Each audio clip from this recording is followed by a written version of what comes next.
Molly's Game is written and directed by Aaron Sorkin and is the true story of Molly Bloom, played by Jessica Chastain, a former Olympic skier who starts her own underground poker games, and the film details how she started the games, how she managed the games, and how she eventually got caught up with some bad people and the FBI. A couple of weeks ago, I rewatched Steve Jobs, and I love that film the second time round, mainly because of Aaron Sorkin's script, so I was looking forward to Molly's Game to see what he would do writing again, but also to see how he would do directing a film, because it's his directorial debut. And the best thing I can say about Molly's Game is that Aaron Sorkin delivers once again in the writing, because the screenplay is very engaging, the dialogue is really interesting, and it's once again delivered extremely well by the actors. Jessica Chastain was great in this film. I'm thinking Best Lead Actress nomination possibly, but Idris Elba was also really good. He has a couple of monologues towards the end which are really well delivered. The story of Molly's Game is very interesting. Seeing Molly start these underground poker games, it has all these high profile people like actors and rock stars and high up business people, and eventually some Russian gangsters and stuff. I was always engaged with the film, but it wasn't like the most captivating biopic I've seen recently. There have been some other biopics in the last few years that have gripped me more with the impact of their true story,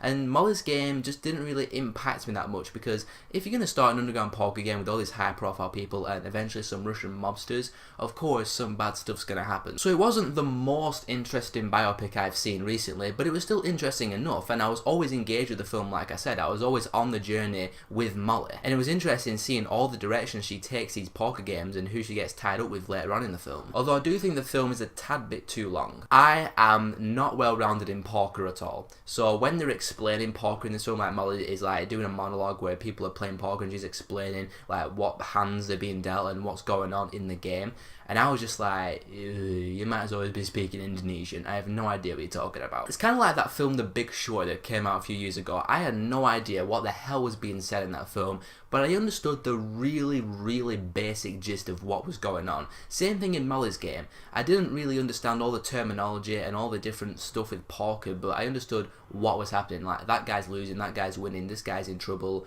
blah blah blah. So if you're not well rounded in poker, you might find yourself a bit lost in some of the poker scenes in this film, like me. But if you're a poker nut, you might even love this film even more. Overall, I enjoyed Molly's Game. It was a solid biopic. It's a solid directorial debut for Aaron Sorkin. I mean, there's nothing amazing about the direction of this film, but Aaron Sorkin has proven with this film at least that he can direct a film as well as write a film. Like I said, it's not the most captivating biopic I've seen in recent years, but the story was still interesting enough to keep the film going at a mostly steady pace. It was a little bit too long, like I said, but I still liked Molly's Game. Jessica Chastain was great in the film, so was Idris Elba.